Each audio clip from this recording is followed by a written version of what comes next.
राधे राधे। जय श्री कृष्णा। प्रिय श्रोताओं, आज रविवार के दिन आप सभी श्रवण करेंगे सूर्य नारायण भगवान की कथा।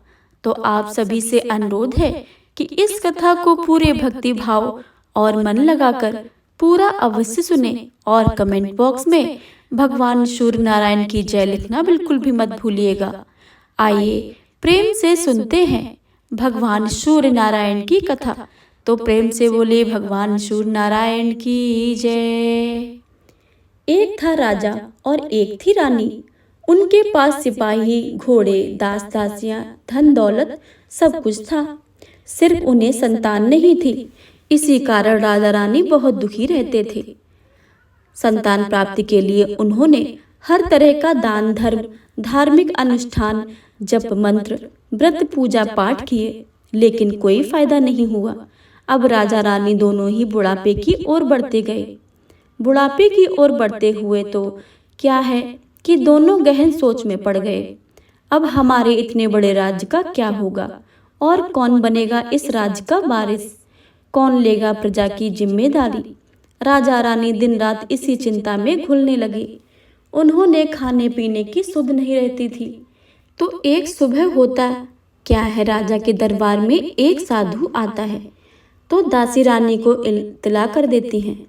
तब वह दासी से कहती हैं कि यह मेरा अंतिम दान धर्म है, इसके बाद मैं अपने हाथों से कोई दान नहीं करूंगी। रानी चावल भरा छाछ हाथ में लेकर बाहर आती हैं और साधु की झोली में भिक्षा डालने के लिए आगे बढ़ती हैं। तो उसके चेहरे पर छाई उद्विग्नता साधु की दृष्टि में आ जाती है। वह उनसे पूछते हैं, रानी साहिबा क्या हुआ है, आप क्यों इतनी उदास हैं। तभी रानी साधु को सारी हकीकत बताती हैं और सिसकने लगती हैं। उस पर वह साधु कुछ पल भर गंभीर हो जाते हैं और कहते हैं, चिंता मत करना रानी साहिबा, आपकी संतान की इच्छा पूरी हो जाएगी। आपकी कोख से एक पुत्र जन्म लेगा। मात्र वह 14 साल तक ही आप लोगों को मिलेगा। इसके आगे वह इस मृतलोक में नहीं रह पाएगा।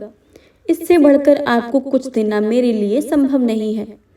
अपनी पूरी बात करते हुए अपनी झोली में हाथ डाला, थोड़ी सी भभूत निकाल कर रानी को दे दी और कहा कि आप और महाराज दोनों इसे बांटकर ग्रहण करना, तुम्हें जल्द ही पुत्र की प्राप्ति होगी।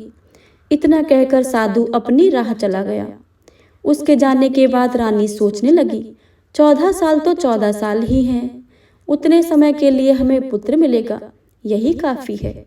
उतने साल तक मैं उसे जी जान से बड़ा ही प्यार करूंगी, उसे ढेर सारा लाड़ दुलार करूंगी, अपनी संतान की मुराद पूरी करूंगी। उस रात अपना सारा राजकाज खत्म करके राजा जब रानी के महल में गए तो रानी ने क्या किया कि राजा को सारी बातें और साधु की दी हुई भभूत राजा को दिखाकर बोली, साधु महाराज ने यह भभूत हम दोनों को ग्रहण करने के लिए कहा है। राजा बोले, इतना दान धर्म किया है, जब तब किया है, कोई फल नहीं मिला है। अब इस भभूत से हमें संतान प्राप्त होगी क्या। उस पर रानी बोली, जब इतना सब कुछ किया है तो यह भी सही। काम ख्वाह होकर उस साधु के क्रोध को क्यों बुलवा दें। राजा को अब किसी पर विश्वास नहीं था, लेकिन पत्नी को दुखी ना पहुंचे इसलिए वह राजी हो गए।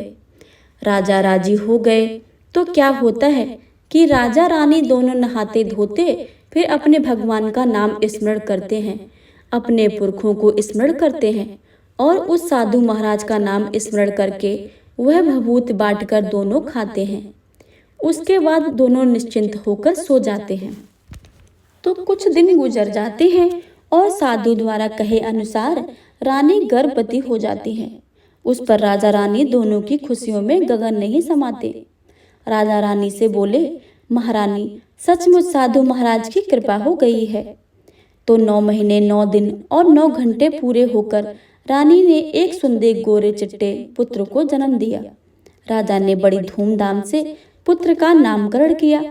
सारे राज्य में 8 दिन तक अन्न सप्त पर रखा गया, उत्सव मनाया गया। अब कुपुत्र की कुंडली देखने के लिए राज्य के सबसे विद्वान पंडित जी को बुलाया। तो कुंडली देखकर पंडित जी बड़े ही चिंतित हो गए। कहने लगे, महाराज हमारा राजपुत्र सिर्फ 14 वर्ष तक के लिए हमारे पास रहेगा। राजा को इस बात की भनक भी थी। रानी को भी साधु महाराज की बात याद थी। दोनों चुप रह जाते हैं। उसके बाद राजा और रानी बड़े लाड प्यार से बेटे की परवरिश करते हैं। उसकी हर ख्वाहिश को पूरा करते हैं। थोड़े समय के लिए ही सही, भगवान ने संतान की अपनी मुराद पूरी कर दी है। इससे वे समाधान मानते हैं। राजपुत्र दिन ही दिन बड़ा होता गया। वह जब 7 साल का हो जाता है तो राजा एक अच्छे गुरु की नियुक्ति करके उसे पढ़ाई लिखाई, राजशास्त्र, शस्त्र विद्या, घुड़सवारी इत्यादि 12 विद्याओं का शिक्षण देते हैं। जब वह सब शस्त्र विद्या में पारंगत हो जाता है और 12 साल की उम्र का हो जाता है, तब एक अच्छी सी राजकन्या खोजकर उसकी शादी कर देते हैं। तो 2 साल और बीत जाते हैं। बेटा 14 साल का हो जाता है। एक दिन राजपुत्र राजा से बोलता है, पिताजी, मैं अपना सारा राज्य घूमकर देखना चाहता हूँ। आज तक मैंने सिर्फ इस रजवाड़े के अतिरिक्त कुछ नहीं देखा है।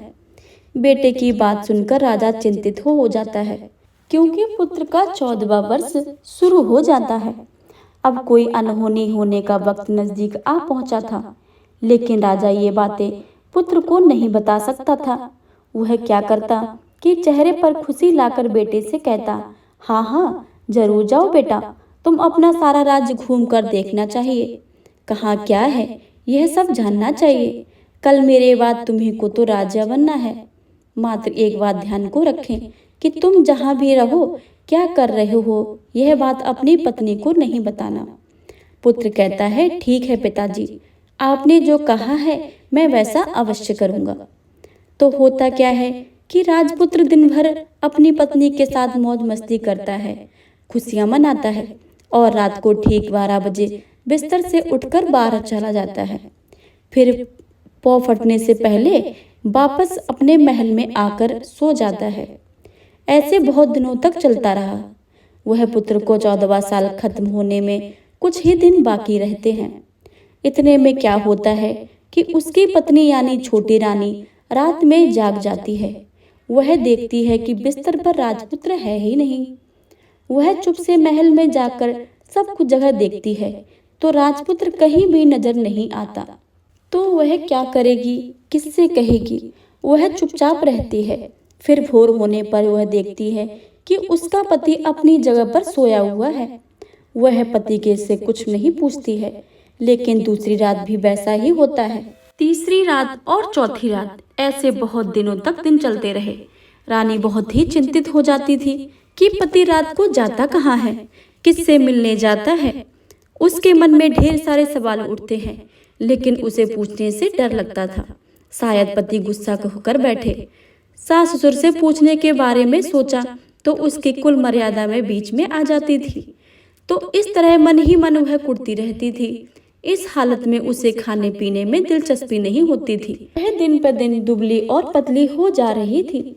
तो उस राज्य में फूल बेचने वाले की एक बूढ़ी मालिन थी। वह हमेशा छोटी रानी को फूल देने उसके महल में आती थी। उस बुढ़िया का ध्यान छोटी रानी पर जाता है, तो वह पूछती है कि बेटी, तुम किस बात का दुख है? तुम इस तरह सूख कर कांटा क्यों बन रही हो? उस पर रानी कहती है, क्या बताऊं तुम्हें अम्मा, तुम्हारा राजपुत्र हर रात बिस्तर पर उठकर कहीं चला जाता है और सुबह भोर होते ही वापस आकर सोता है। वह कहाँ जाता है? प्रेमिका से मिलने जाता है क्या?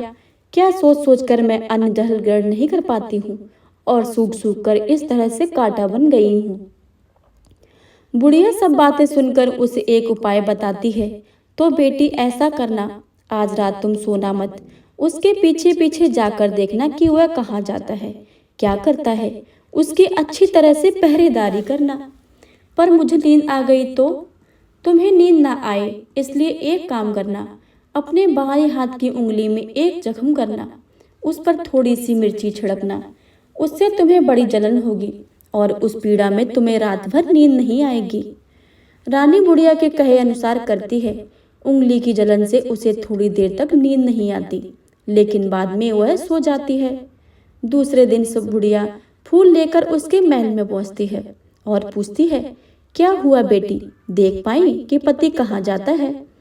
रानी कहती है कि नहीं अम्मा, पहले कुछ समय जलन पड़ने के कारण मुझे नींद नहीं आई, पर कुछ देर पश्चात मैं सो गई। बुढ़िया कहती है कोई बात नहीं, आज तुम उंगली पर पहले से थोड़ा बड़ा जख्म करना और ज्यादा मिर्च लगाना।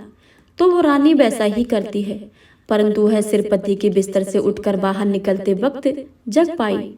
वह उसके पीछे नहीं जा सकी क्योंकि उसकी आंखें उस समय तक मूंद गई थी।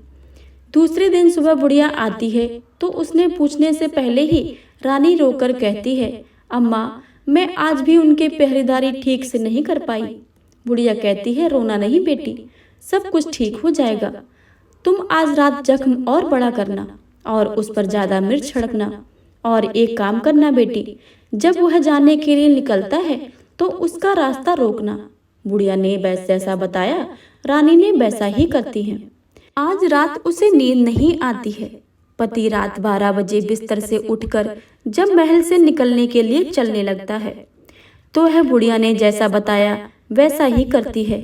दौड़कर जाकर पति का रास्ता रोकती है और कहती है कि कहाँ जा रहे हो, किससे मिलने जा रहे हो, मुझे बताओ। राजपुत्र उसे समझाने की बहुत कोशिश करता है। देखो, अगर मैंने तुम्हें यह बताया तो मैं दोबारा नहीं मिल पाऊंगा।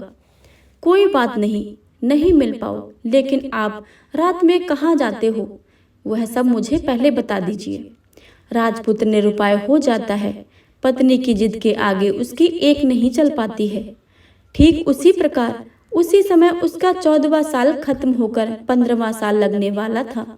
जो होता है वह जाने दो, वह सोचता है और कुछ चावल मंत्रों में सिद्ध करके पत्नी को देकर कहता है, इन चावलों के दानों को दोनों हाथों की मुट्ठी में पकड़ना।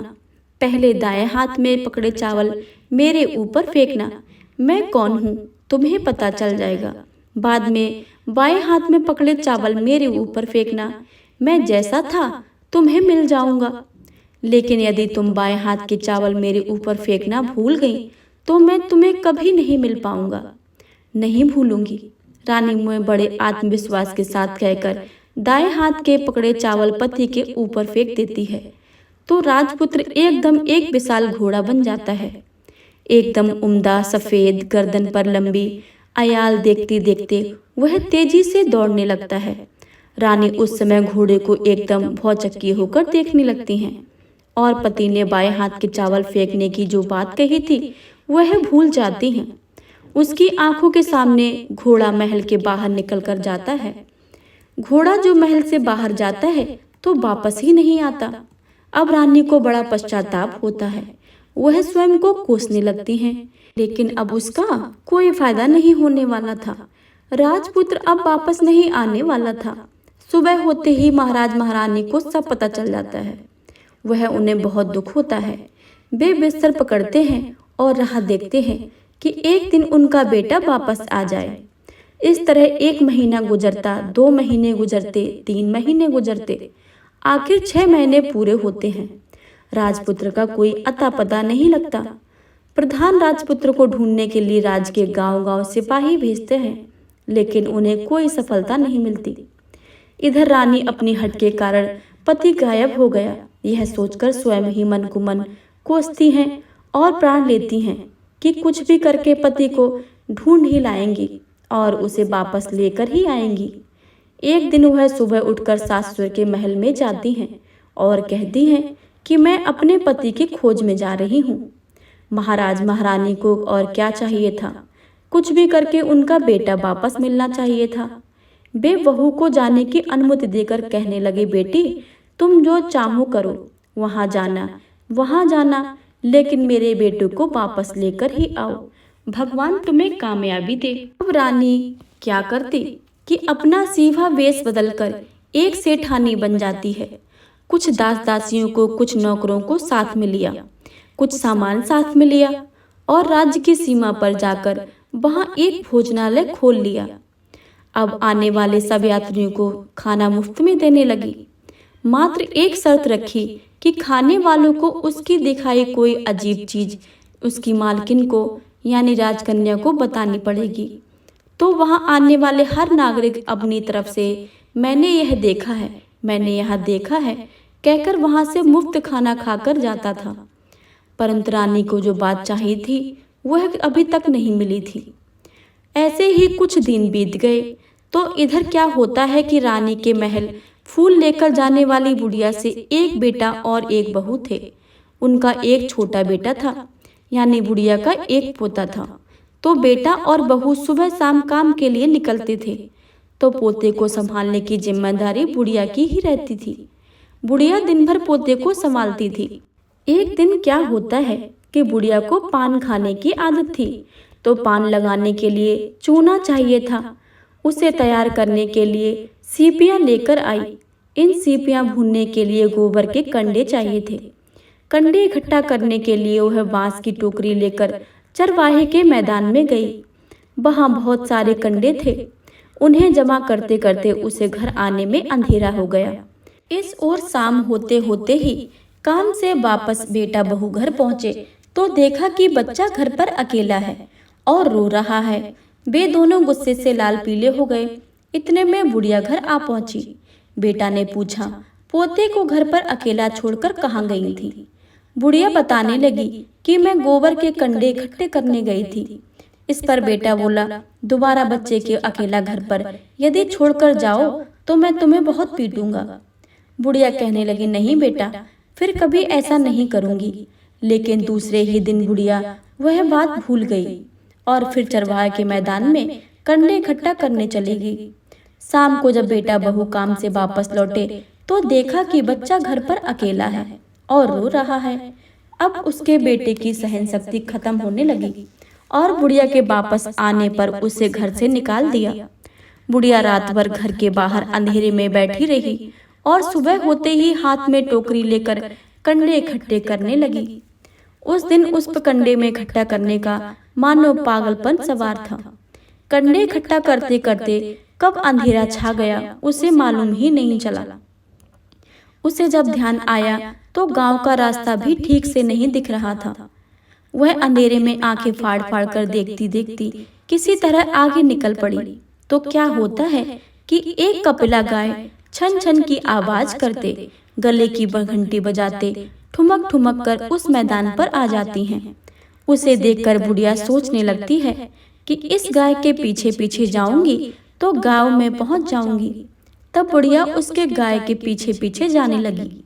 वह गाय क्या करती है कि उस मैदान से लेकर एक एक करके 6 मैदान पार करती है। आखिर में वह 7वें मैदान पर पहुंचती है। तो क्या होता है कि उस मैदान पर एक बड़ा सा पत्थर है। गाय जाकर उस पत्थर को अपना सींग मारती है। सींग मारा तो वह पत्थर टूट जाया और पाताल में नीचे जाने की सीढ़ियां दिखने लगी। तब वह गाय उन सीढ़ियों से नीचे जाने लगी। बुढ़िया भी यह सब देखती रही और झट जाकर गाय की पूंछ को पकड़ लिया। पूंछ पकड़कर वह गाय के साथ नीचे पाताल में पहुंच गई। पाताल में पहुंचते ही तुरंत गाय की पूंछ छोड़ दी और इधर उधर देखने लगी। वहीं से बुढ़िया ने देखा कि पाताल में सब जगह जगमगाहट थी। दिया दीपक जल रहे थे और तेज रोशनी गाय के ऊपर पड़ती है और वह अद्भुत घटनाएं घटने लगती हैं। गाय के नीचे जाते ही उसके गले में अपने एक सकाल पड़ जाती है और छमछम करके कोई दुधाड़ी से गाय का दूध दोहने लगता है। लेकिन जो भी कोई वह कर रहा है वह मात्र दिखाई नहीं दे रहा है। बुढ़िया बहुत घबरा गई।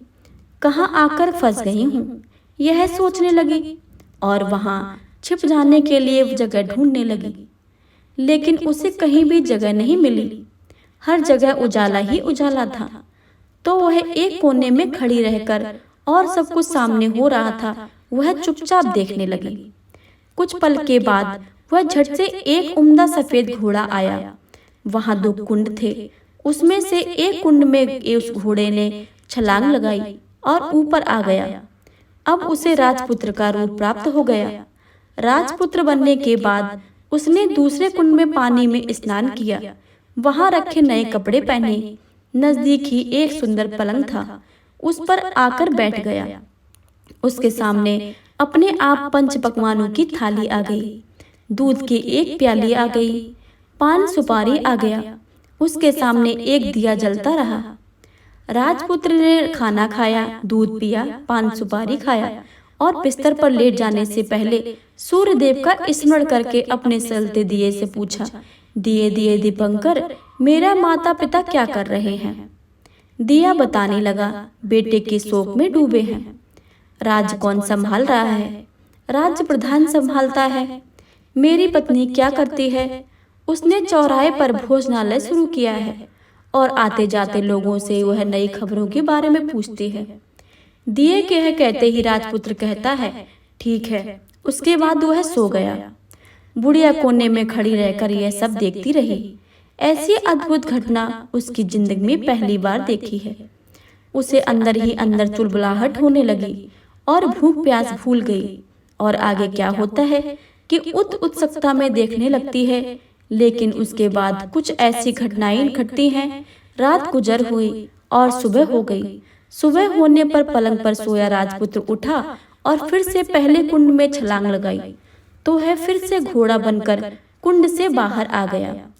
बाहर आते ही वह तेजी से उस पाताल नगरी से बाहर निकल गया। लेकिन वह कहाँ गया, बुढ़िया को कुछ पता नहीं चला। उसके बाद पिछली रात की तरह कोई उस गाय का छमछम करके दूध दोहने लगा। जैसे ही दूध दोहना खत्म हुआ, उसके गले की साकर अपने आप खुल गई और वह तेजी से ऊपर आने वाली सीढ़ियों के ऊपर भागने लगी। गाय को देखते देखते बुढ़िया सोचने लगी कि अब गाय के साथ यहाँ से ऊपर जाना ही समझदारी है, नहीं तो कोई मुसीबत आकर मेरे ऊपर टपक जाएगी। झट से उसने गाय की पूंछ पकड़ ली और गाय के साथ ही ऊपर आ गई। गाय जब मैदान में पहुंची तो उस सुरंग का रास्ता अपने आप भी बंद हो गया और उसके मुंह का एक बड़ा सा पत्थर पूर्ववत खड़ा हो गया। ऊपर आकर वह जंगल की ओर निकल गई तो इधर बुढ़िया एकदम बावली सी हो गई। उसने पाताल नगरी में जो कुछ देखा वह जल्द से जल्द किसी को बताने के लिए उतावली हो उठी। उसे एकदम याद आया कि नगर की सीमा पर कोई औरत भोजनालय चलाती है और नई बात बताने वाले को अच्छा खाना पीना मुफ्त में देती है।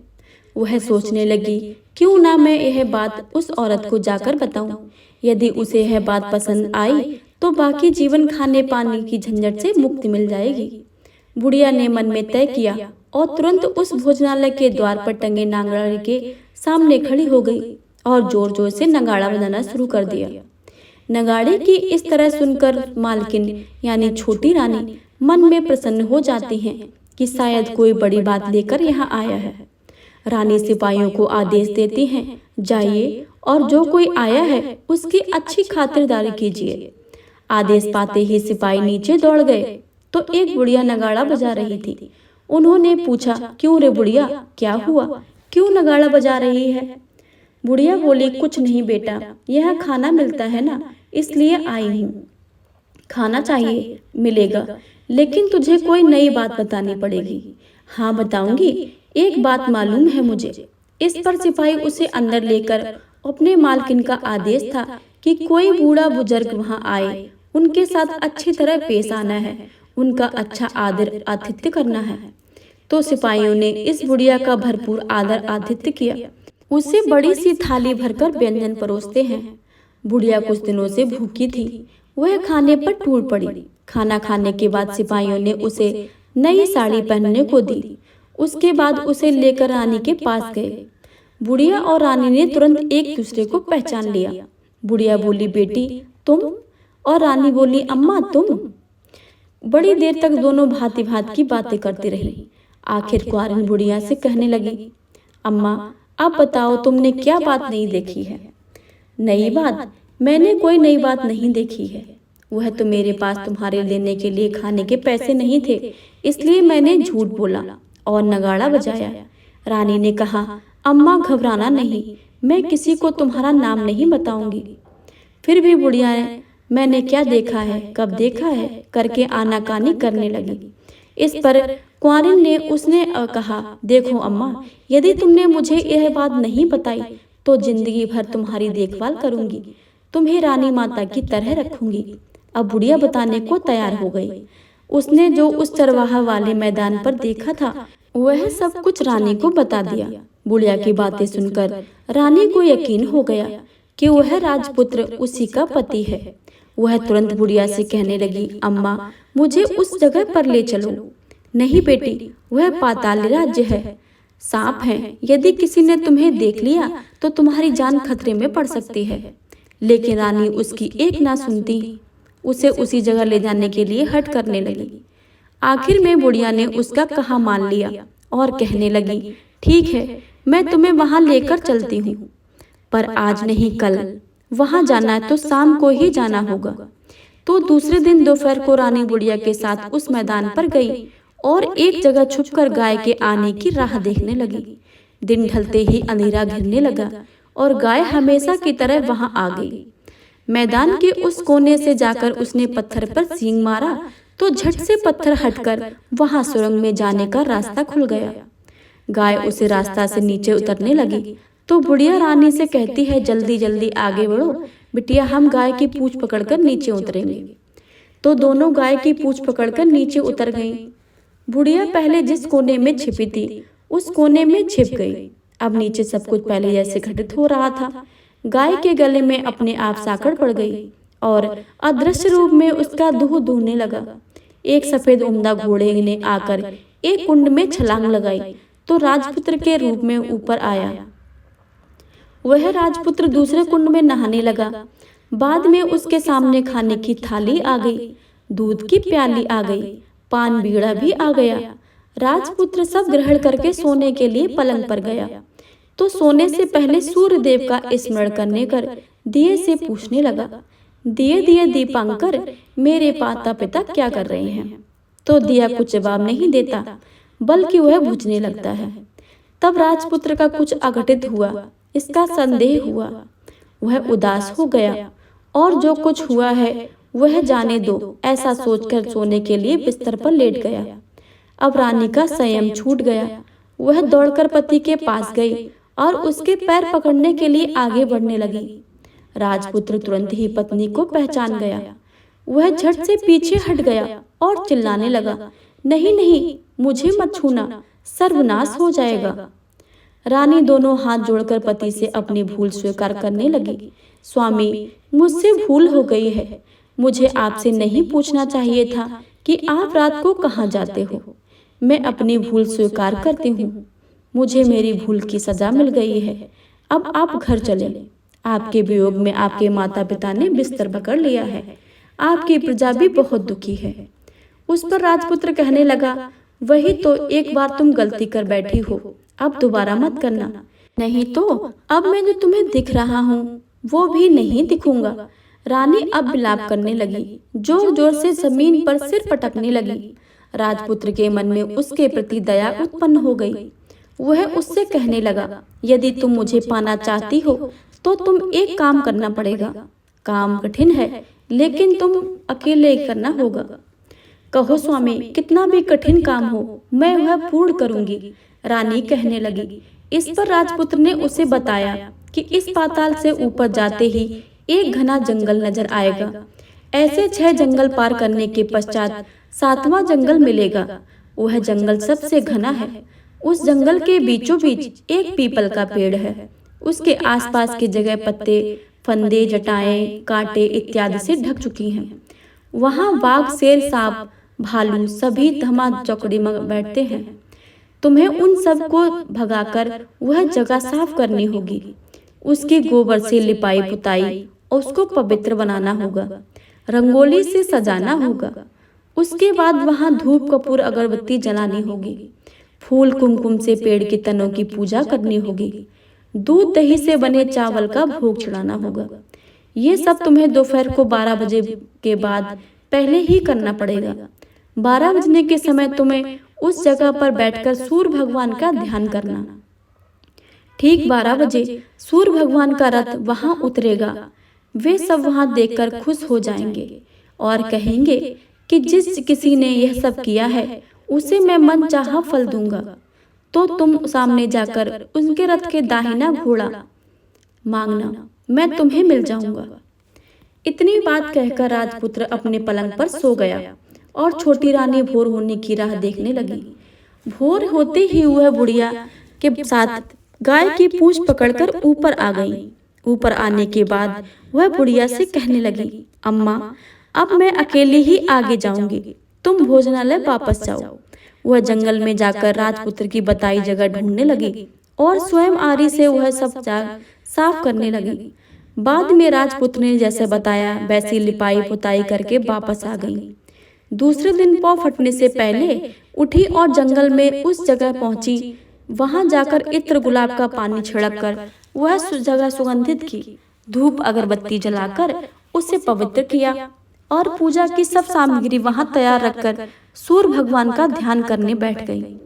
जैसे ही पति ने बताया कि दोपहर को ठीक 12 बजे सूर्य भगवान का रथ उस पीपल के पेड़ पर आकर रुकेगा।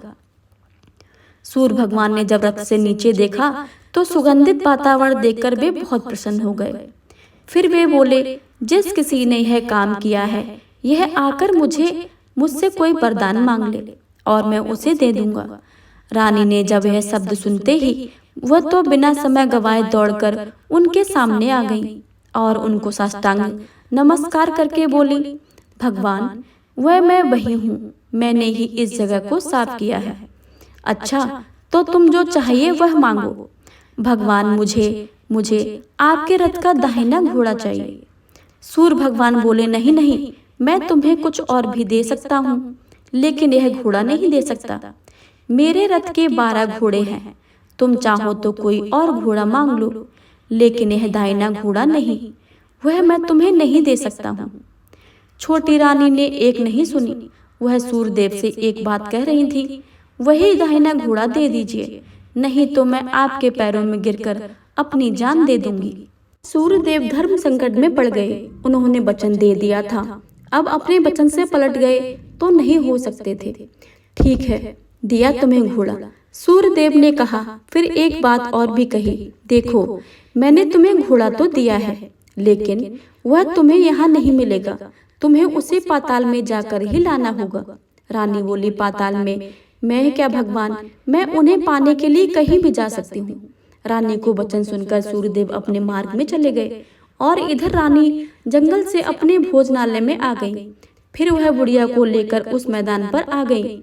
जल्दी ही शाम हो गई। शाम होते ही वहां एक गाय आई। उसने सींग मारकर तुरंत सुरंग को बना दिया और नीचे उतरने लगी। रानी और बुढ़िया जल्दी जल्दी उसके पूंछ पकड़कर नीचे उतर आई। नीचे पाताल में सब घटनाएं पहले की तरह घटने लगी।